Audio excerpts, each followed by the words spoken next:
start, Nicole, with the recording. Thank you. I want to thank all of you for joining right now, and anybody watching around the planet. Thank you so much. Thank you for also taking care of yourselves and your communities by isolating, if you can, staying inside when it's appropriate.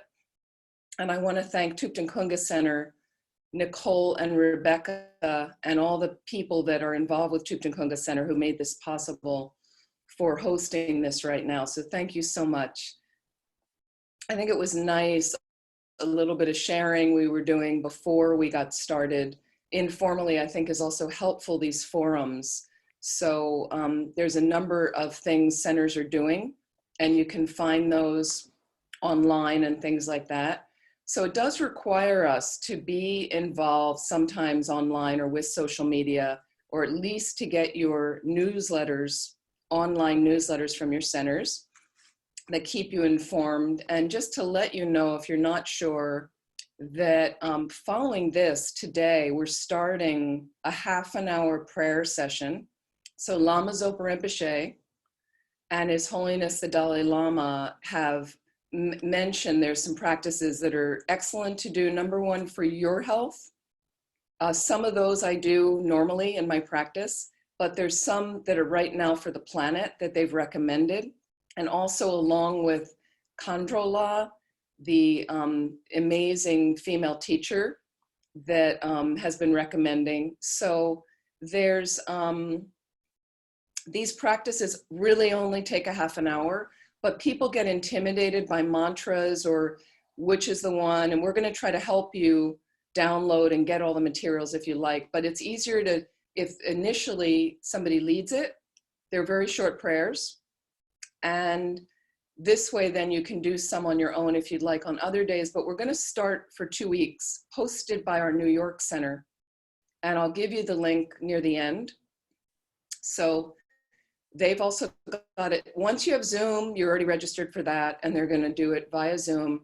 And we're doing 1 to 1:30 today. So if you want to have a little break after this, have some lunch, if you want to pop back on, it's a different link. And I'll, let's see if I can just give you their, let me just find that link briefly, and I'll give that to you. Shouldn't take a moment. Okay. It's pretty easy. Okay.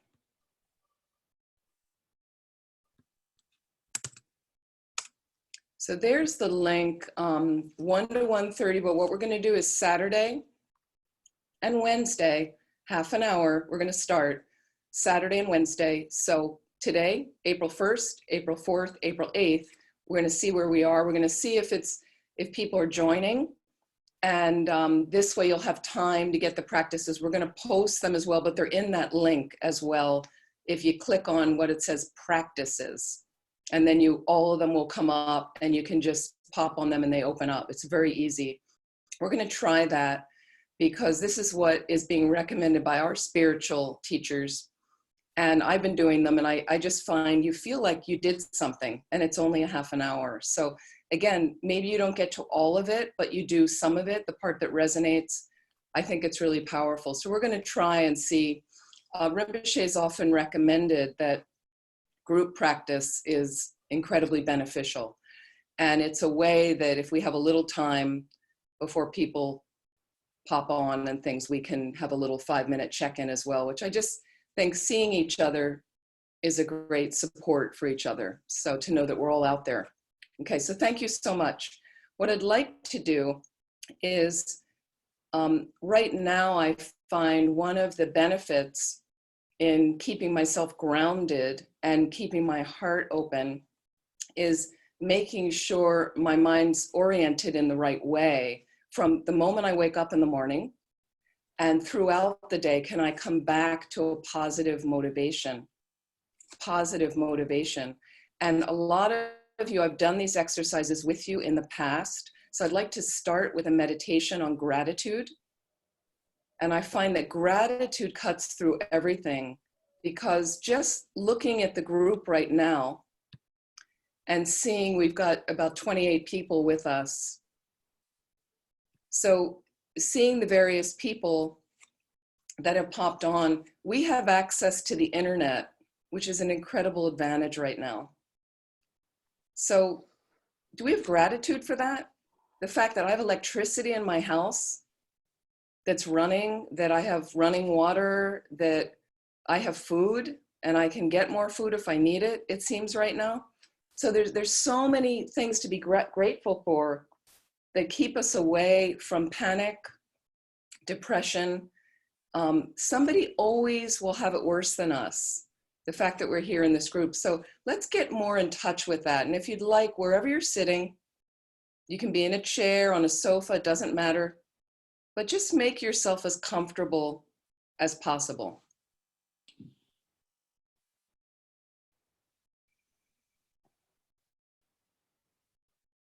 And if you'd like, you can lightly close your eyes.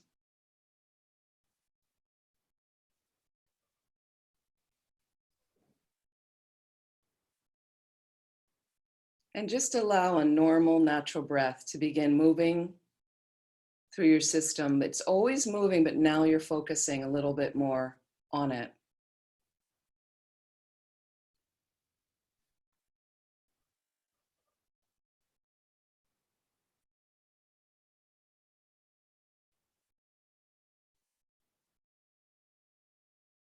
Allow the distractions of your day to unhinge and pass by like clouds. Let them go.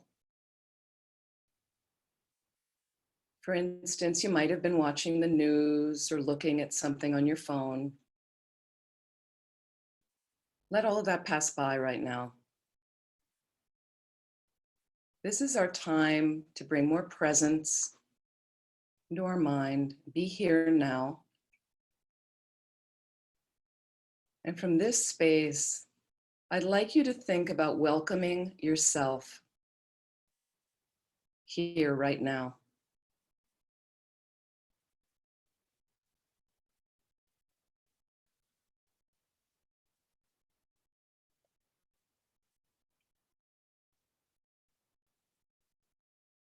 And as you allow yourself to come into this space and to be here,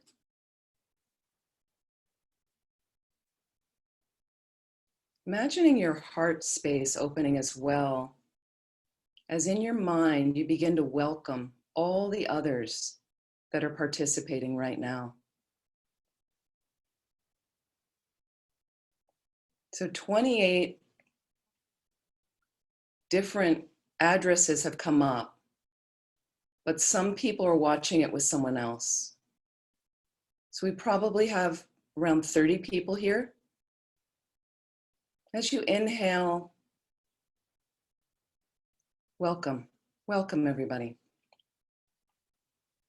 As you exhale, let go of distraction.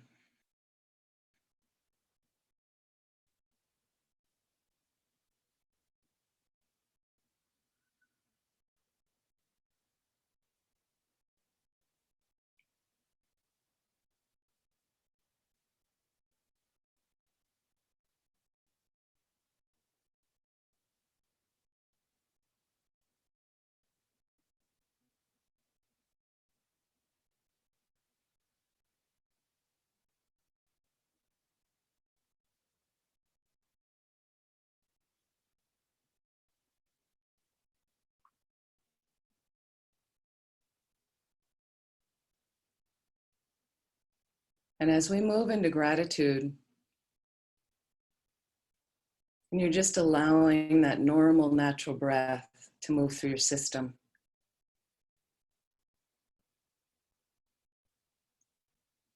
Let's reflect for a few moments on the wonderful advantages of our lives.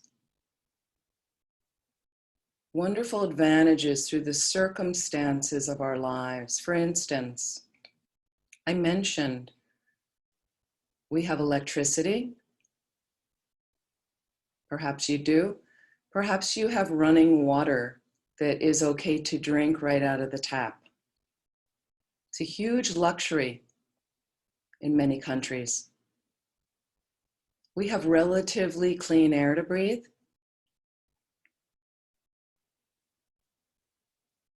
You have food, shelter, and clothing, the most essential basics of life.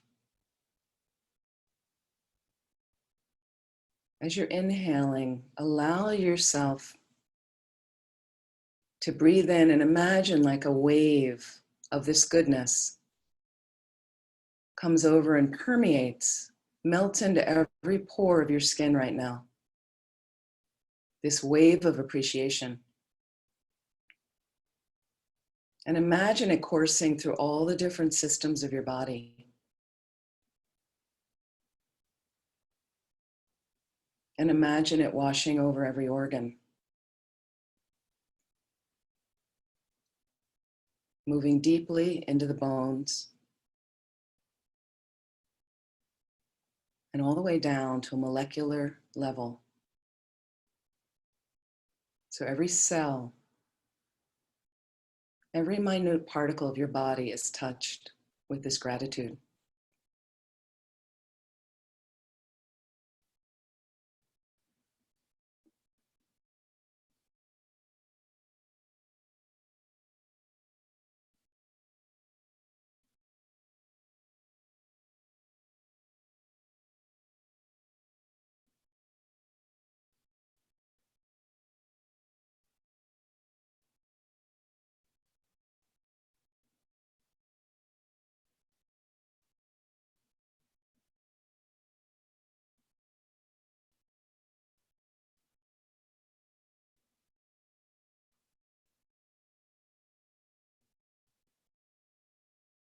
And feel free to get creative about the other positive circumstances of your life. Have you had access to decent public education? Do you have loving family and friends? Relatively good health? On and on. Be creative.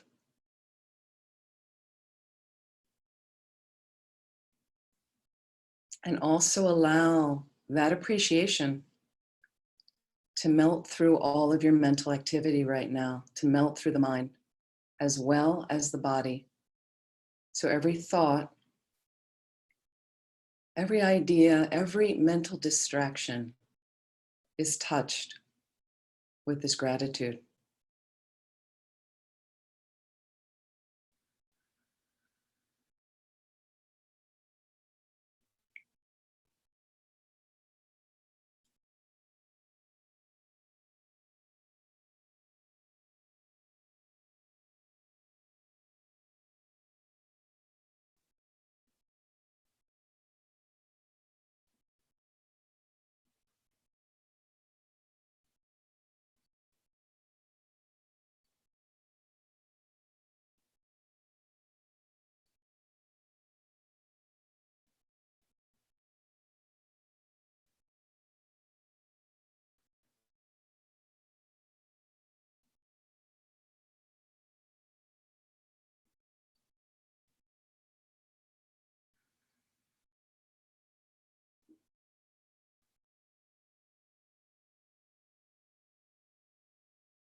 And imagine now body and mind pervaded with this wave of appreciation.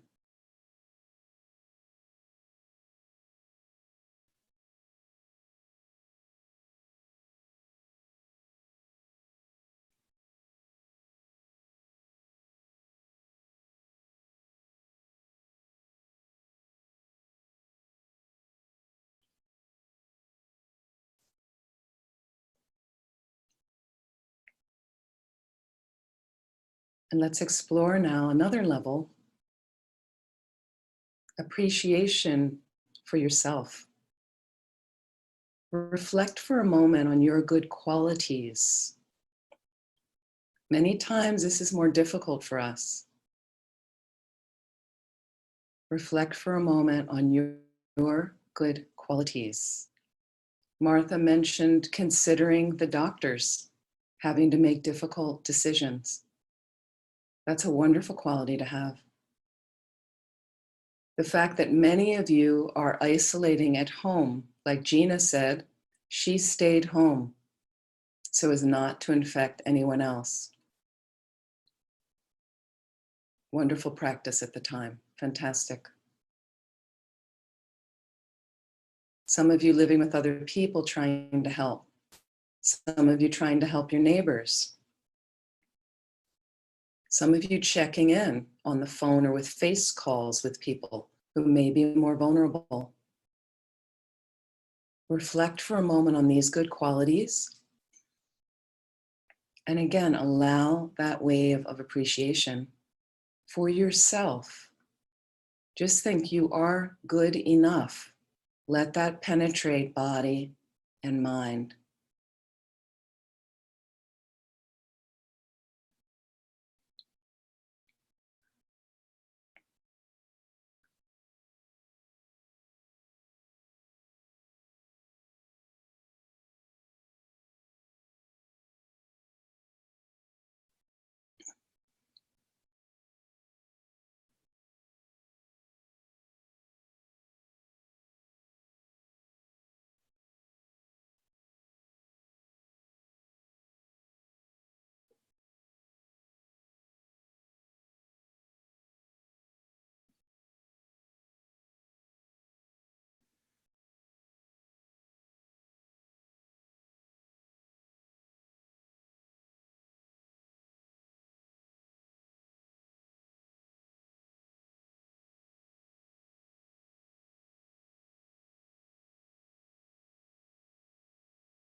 As an additional practice,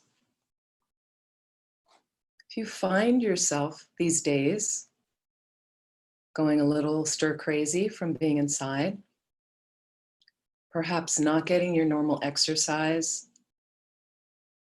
not having a certain normalcy of life, as we say, feeling a little unbalanced or anxious or depressed, let's use our breath. Inhale some loving kindness towards yourself. You deserve it. And when you exhale, exhale some loving kindness to the planet.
And from this space, because we have right now every perfect situation to practice, let's direct our awareness in a positive way.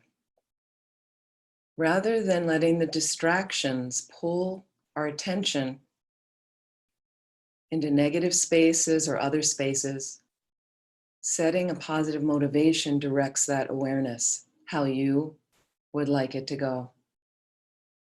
So in this tradition, we're very focused on benefiting all living beings, on benefiting all living beings. And that's why when you do a meditation of just breathing in kindness for yourself, you deserve it because you're also a living being that's included in all living beings, all sentient beings, beings with a consciousness. And when you exhale, you send that out to the planet as best as you can. If that's too broad for you, start with somebody you live with, or maybe your neighborhood, maybe your workplace. Slowly, you can build up the visualization, inhaling the kindness toward myself, exhaling toward anyone external. And sometimes that's the best we can do if we're suffering from an imbalance in our minds. But from this place, let's consider our motivation right now, putting our mind in the most positive place.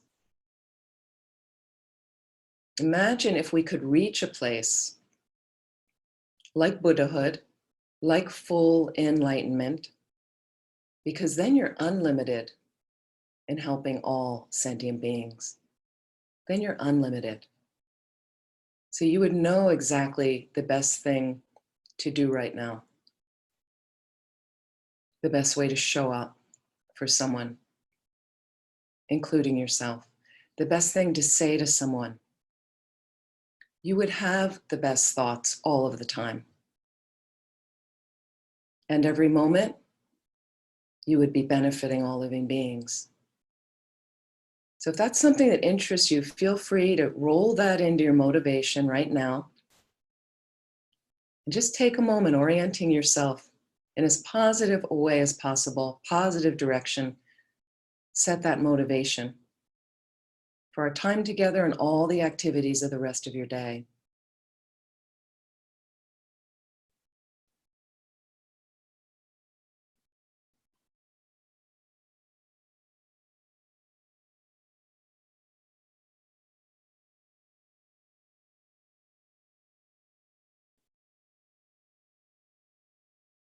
Please relax.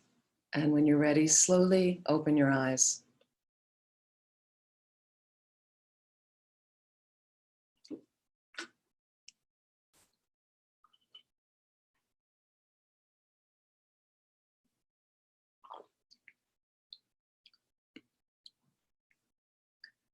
And I'd like to call a little bit of attention to some people in our group.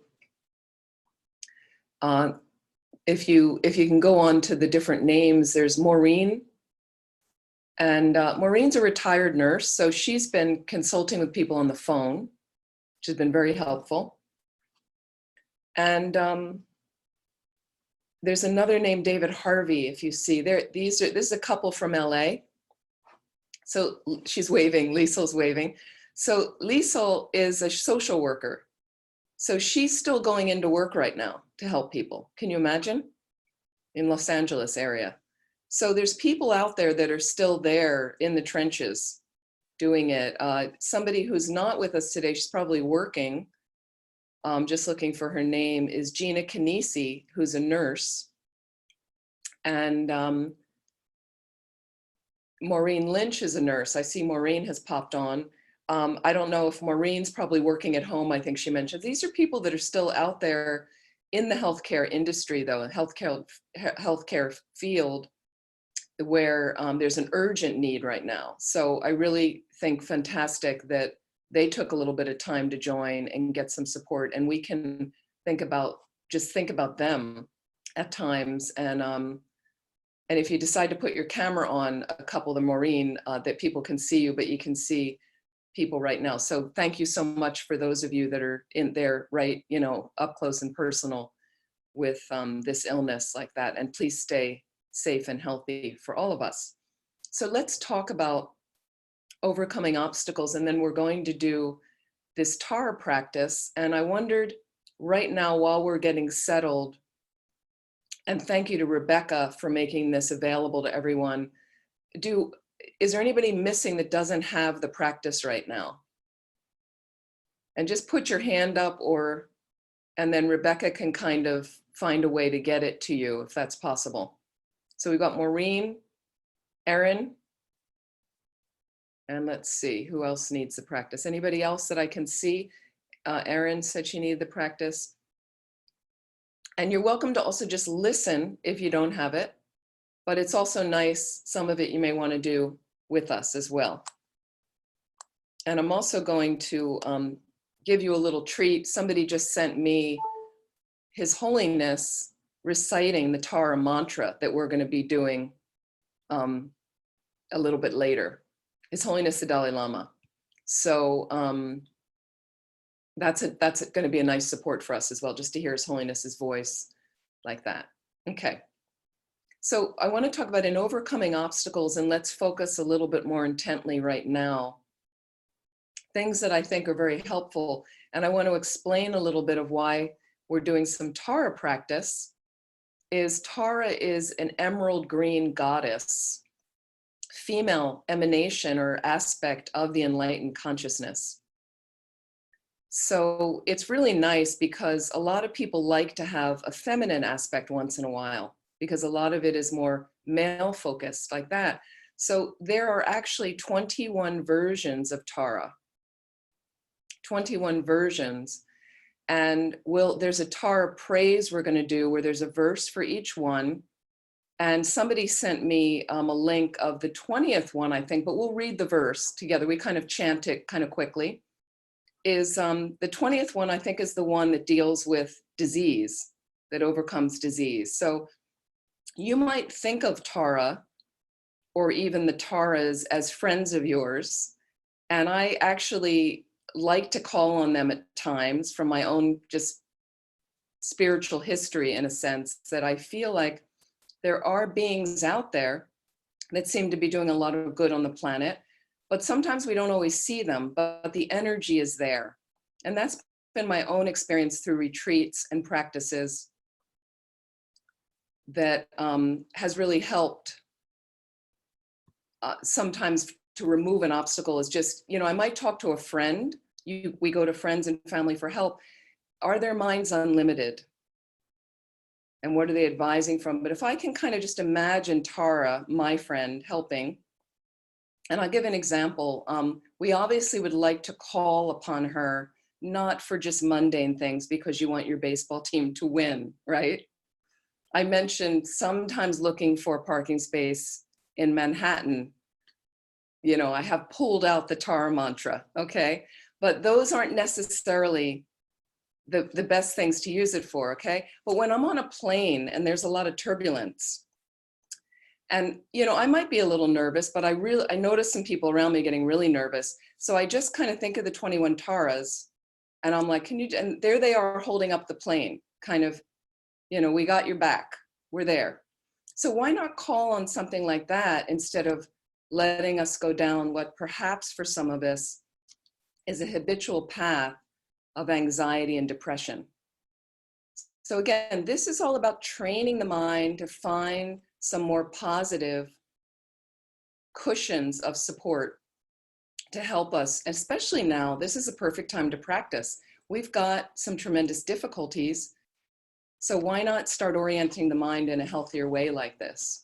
So we'll talk a little bit more about Tara as well, and the particular one we're going to practice happens to show up in an emerald green form, beautiful goddess like that. So I'll talk a little bit more about her in a moment. I wanted to mention overcoming obstacles.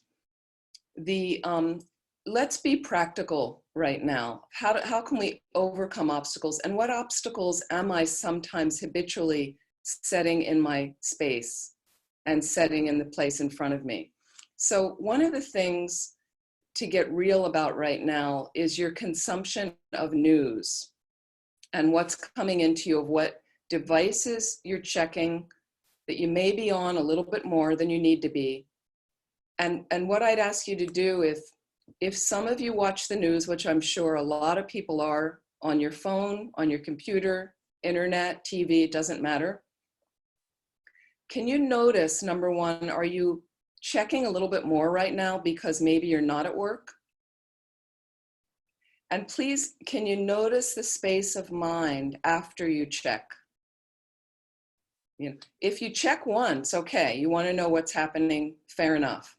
But if you're checking additionally, take a moment after you check, shut off whatever you're checking for a moment. Can you just have 2 minutes of mindfulness right there to notice, how does that go into your space? Mind, body, heart. Because if you're noticing it stresses you out more and it's contributing to more depression, anxiety, what about doing a mantra every time I want to check the news and I have this habit to check the news? What if I decide to read one of the practices that Rinpoche's given us? And really these practices are short. What if I decide to turn to that instead? You know, or to pick up a library book or to something positive, okay?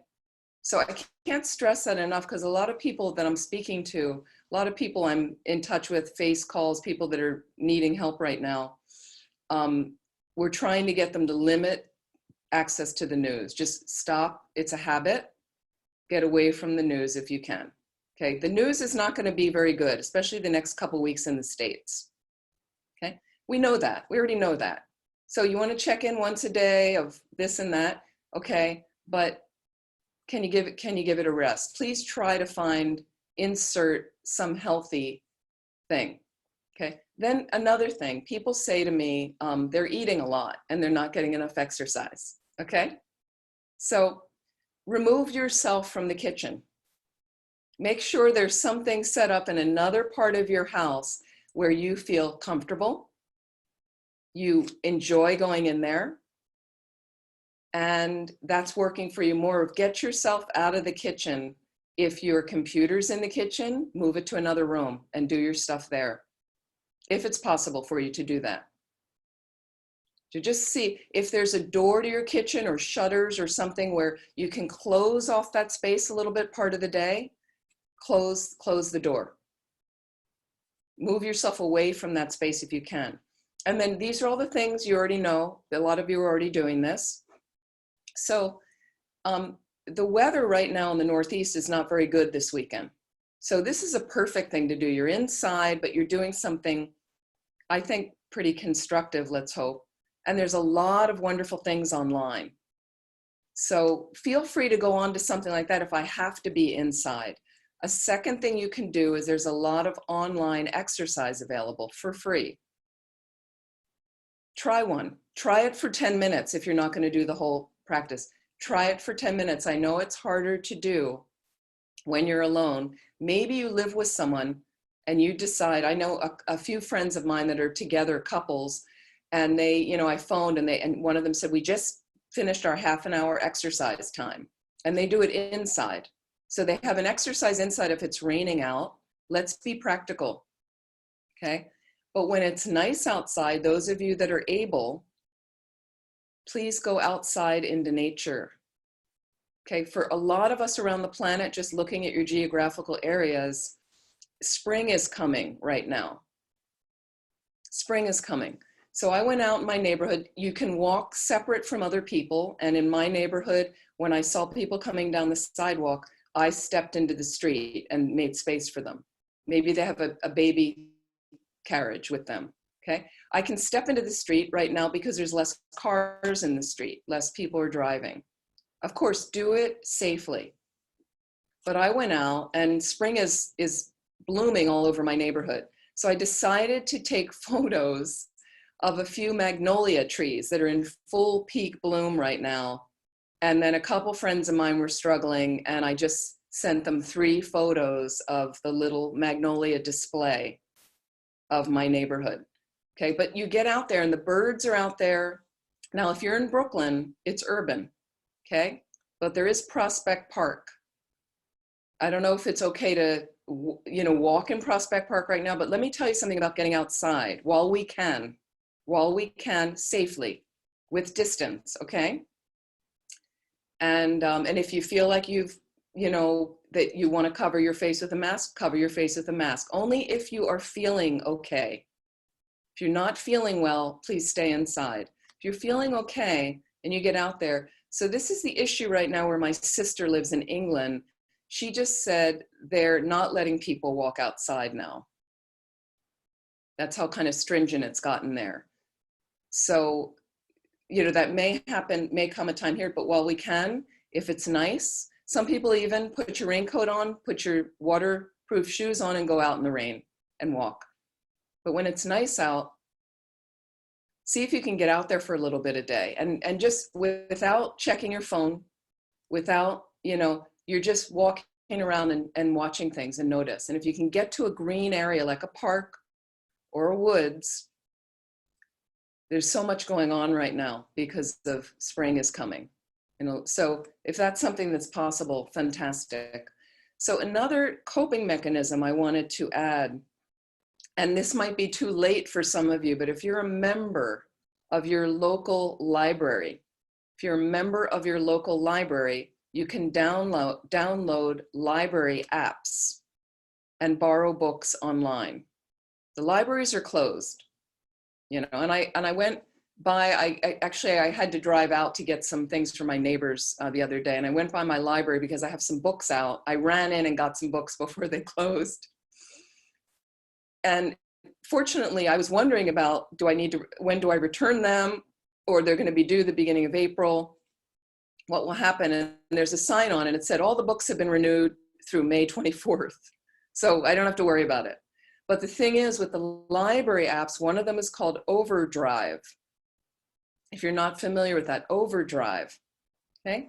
So through the library apps, you can borrow any kind of book on the current books, classics. It's free, as long as you have a library card. Now, there may be something on your library site right now that they'll let you join online.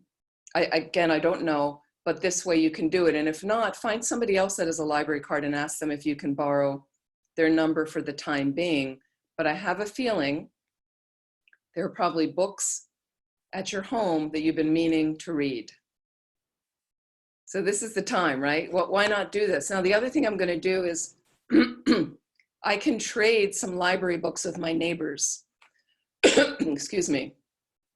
Because if I finish the book, or I've got the book and we have till May 24th, and my neighbors want to read the book, I can share with some people near me like that. So I find it's better to get into some habits like that rather than sitting and then I immediately go on my device, check the internet, check social media, check the news. And right now there's a bit of doom and gloom going on. So do I need to be there, or can I find a way to add buoyancy to my mind and also find a way to better ground me, to be calmer for all the beings on the planet right now that you may be interacting with, whether it's via computer, whether it's a Zoom call, whether you're interacting and working at home and you're still interacting with people. This is kind of our job right now, is can we be grounded and calm to help other beings? So if we can direct our awareness in that way, I find it really, really helpful. Let me just open up for a minute. Those are just a few things I wanted to mention. There's many more, but some basic coping mechanisms anybody would like to add. And you can just unmute temporarily, please. Any other coping mechanisms you find helpful right now? Well, I have one for the elderly. So like my mom's 94 and she lives by herself. And I sent out an email to all the grandchildren, and they're having a cocktail party this afternoon at 5 o'clock. So they're all going to be on Skype. I haven't had a glass of wine in, oh my gosh, so long. And she's looking so forward to it. And all the grandkids are going to come on and they're going to be there. They're going to have little appetizers. And so something that's not the norm, but just the Skyping alone, they've been taking turns who's calling mom and when they're doing it, so they're not all doing it at the same time. So she's, all she has to do is press the blue button, she knows, so she can get on. So that's kind of fun. That's a fantastic way to connect with the elderly and the vulnerable.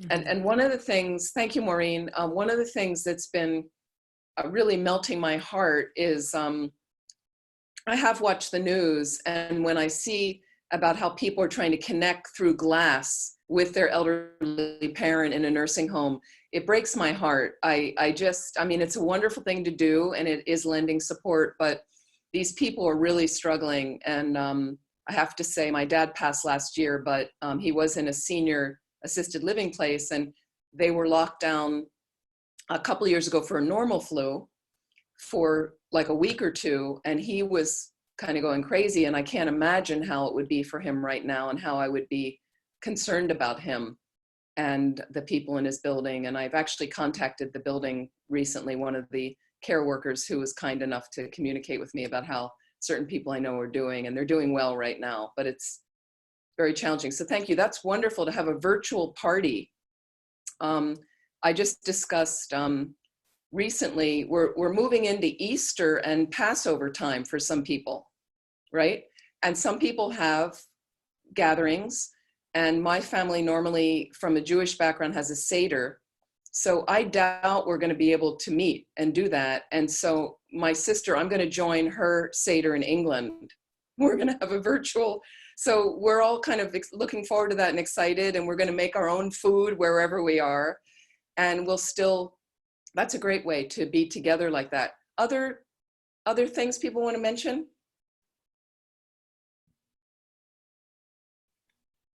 Well, one thing I did do when walking, I live in Florida, so it's beautiful weather, and I won't show you because I'll make you jealous. But is that this massive palm tree fell, and I was raised Roman Catholic, and there's a lot of Catholics on the development. They're all so worried about Palm Sunday. I said, don't worry, I've got it covered. So I took all the palms, I stripped all the palms. I'm just going to say a little blessing and prayer, and I'm going to put them in front of everybody's doorstep who's so upset that they can't go to church to have their palms. So it's kind of fun, but it's just silly, but. Okay, thank you very much. I just mentioned one thing. Please. I've been actually learning how to cook, especially to support my local healthcare social worker. But all, you know, I have been calling a lot of friends who are struggling, that are alone, you know, solo, and, you know, trying to cheer them up. And sometimes I'll mix that with the cooking, and I'll, you know, pretend I'm Julia Child, and then I'm, you know, flubbing up some sort of cooking recipe. That's a great idea. In talking with my niece recently, thank you, David. David is an old friend from university days, unbelievable, from LA, living in LA now. And my niece was a bit bored. She's in her late 20s, and we've been talking regularly. So I mentioned about there's online courses that you've wanted to do this course, you've wanted to learn Spanish. There's something, she's looking for a new job, and I said there might be something in a month or two, you can get a certificate that will benefit you for the next job. So there's things like that. I just actually completed a Reiki 1 training. The second part of it was online because we couldn't meet. So we purposely in the first training did more of the hands-on work because we weren't sure we'd be able to meet the following week. So there's a lot of things like that that suddenly you're like, oh, I want to do this. So cooking's a great way because it's also nourishing for yourself and others like that. So thank you very much. Okay, we're going to go to the Tara practice right now. So if you want to find your Tara practice, and I'm going to walk you through this practice. Thank you so much for Rebecca again and Thubten Kunga Center for making this available. Now I know that on some level, I'm going to walk through in a simpler way, okay, to condense these things for you. And right now, all I need you to do is relax. Find that relaxed position again. And I want to just go back into Tara is an emerald green goddess. And if you can, let me see if we can, do we have a picture of her? Not in the practice, I think. Let's see. Venerable Amy, here's one. Oh, here's one. Okay. If you can go to page 22, it says praise to the 21 Taras. This is not a color picture of her, but I just want to draw your attention to the way she's seated and why she's looking the way she does. She's a beautiful goddess. She's draped in beautiful silks and jewels and a radiant smile on her lips. And I was trying to find if anybody has a better picture, because she's really gorgeous. So you can imagine some beautiful woman, but she's emerald green in color. Now you'll notice one hand, the left hand is up and she's holding a beautiful flower by the stem, and that flower's up by her left shoulder.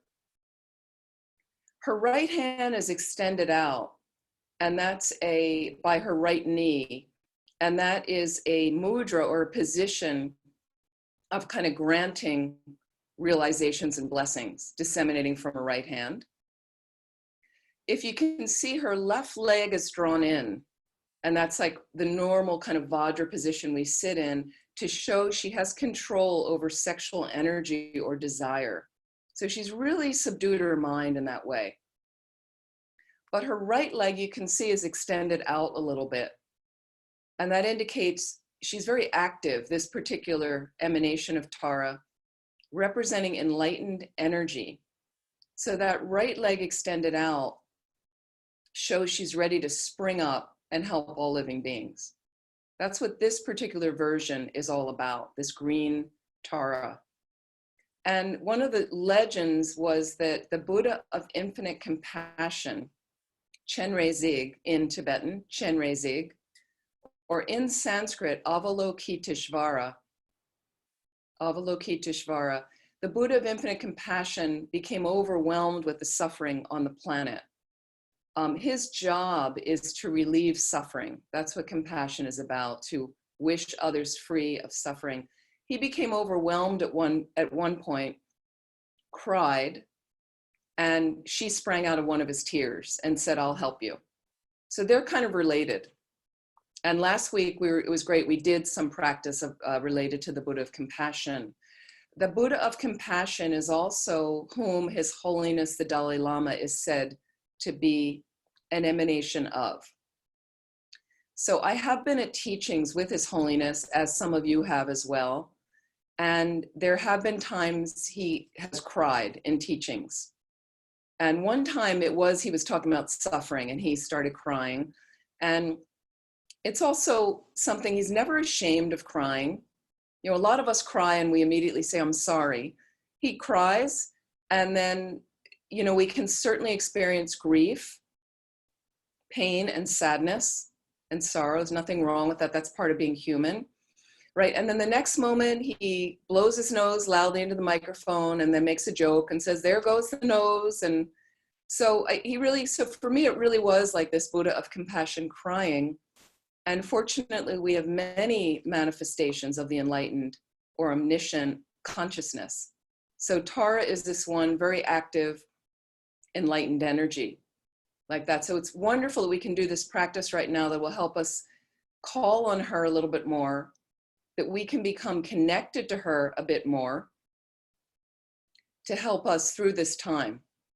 So what I'd like you to do is to just imagine, you can have a look at that picture for a moment, and if you'd like to close your eyes, I'm going to describe her, and then we're going to do this practice in relation to her, like that, with her help. And we're going to recite some of her mantras, which is right now one of the recommendations that His Holiness the Dalai Lama has said, is to recite this particular Tara, these mantras. Mantras are sacred sayings like that. Okay, so just relax. Feel free to close your eyes.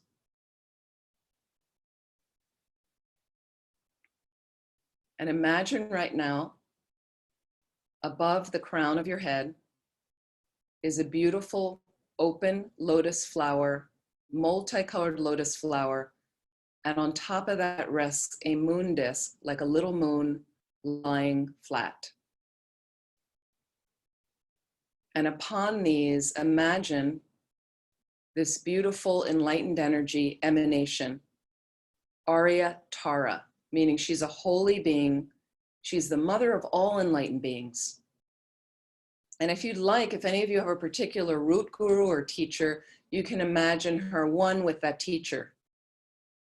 She's about the size of your hand, and she's over top your crown on the beautiful the multicolored lotus and moon disk.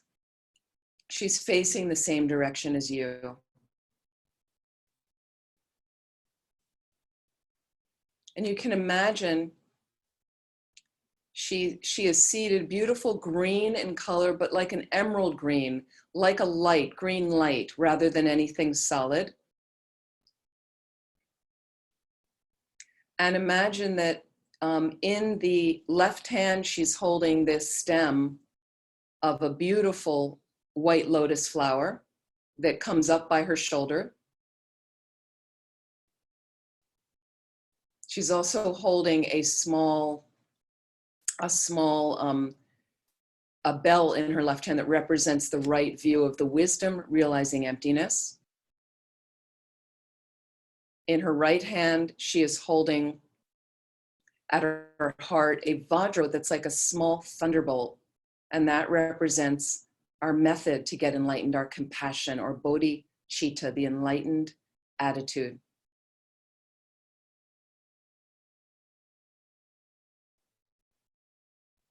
And she's seated with her left leg pulled up to show her control over desire, her right leg extended out to show she's ready to jump up and serve all living beings.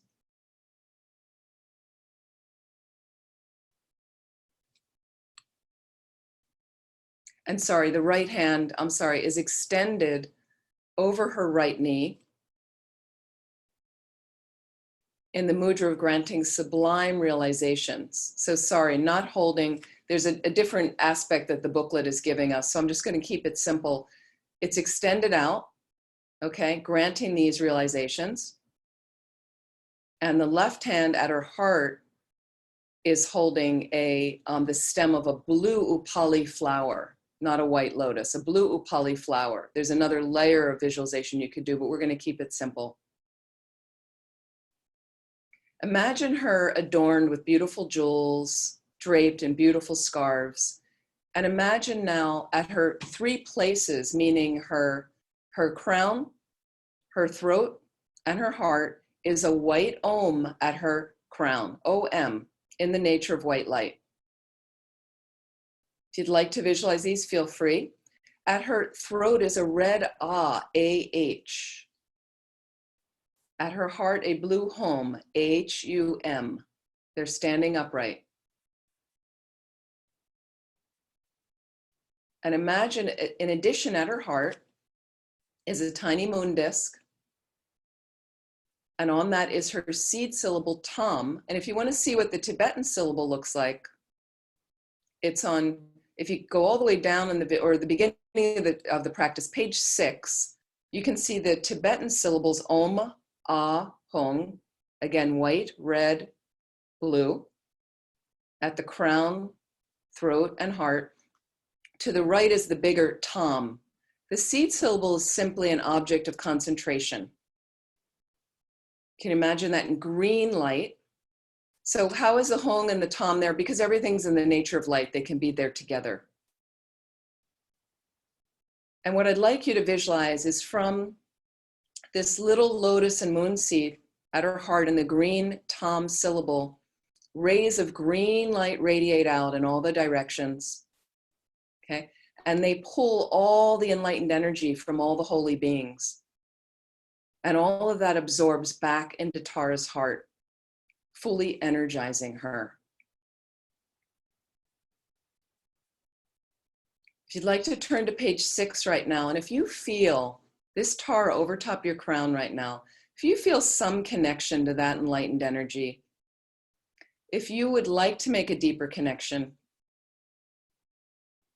if you feel it could be a source of more protection from you, from more suffering,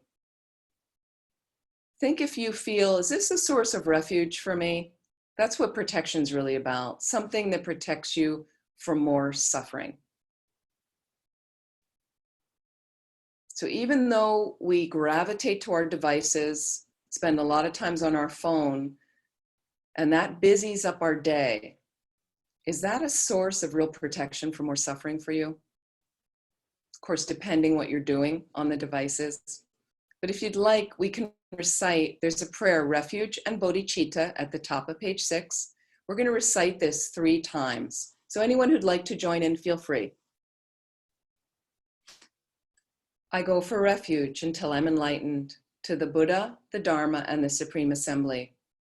By my merit from giving and other perfections, may I become a Buddha in order to benefit all sentient beings.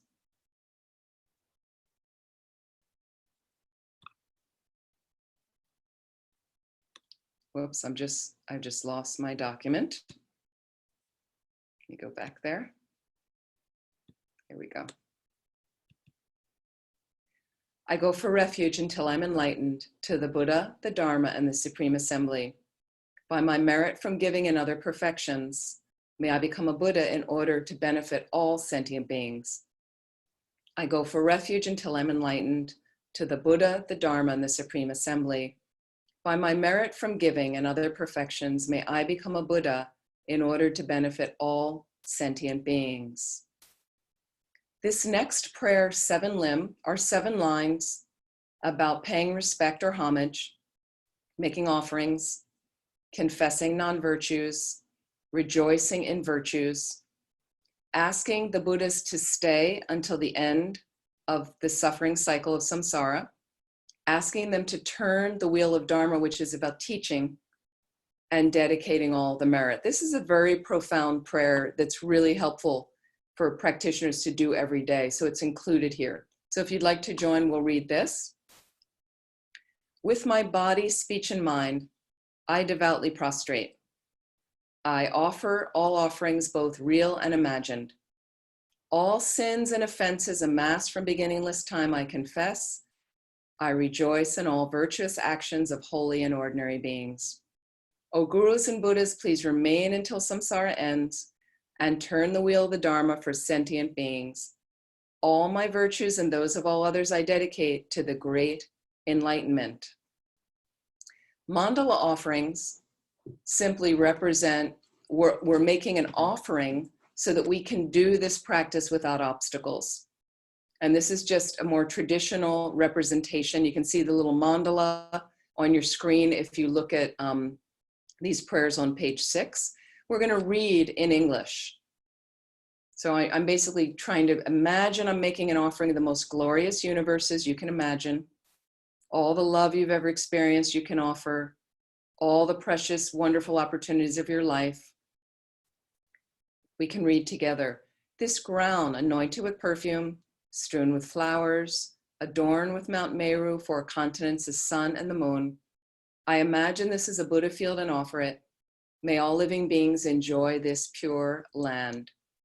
The objects of my attachment, aversion, and ignorance, friends, enemies, and strangers, my body, wealth, and enjoyments. Without any sense of loss, I offer this collection. Please accept it with pleasure and bless me with freedom from the 3 poisons.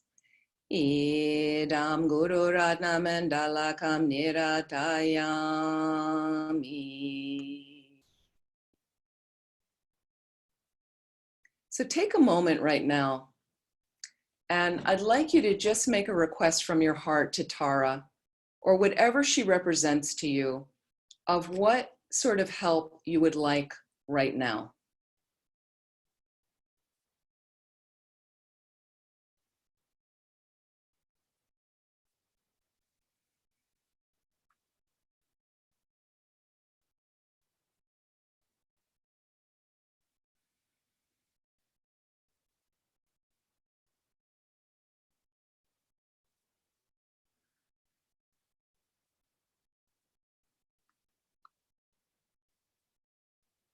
And I want you to imagine now that from Tara over top our crown,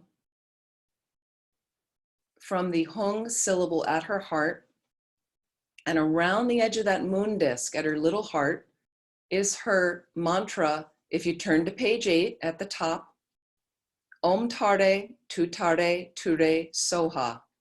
So the Tibetans they weren't able to pronounce V. So that syllable often is Soha. Sometimes it's pronounced Svaha. Both are proper. This is pronounced, and the E's on the end are kind of an A sound. So it's Om Tare, Tu Tare, Ture, Soha. Om Tare, Tu Tare, Ture, Soha. And as we recite this, it's a pretty easy mantra. We're first going to chant.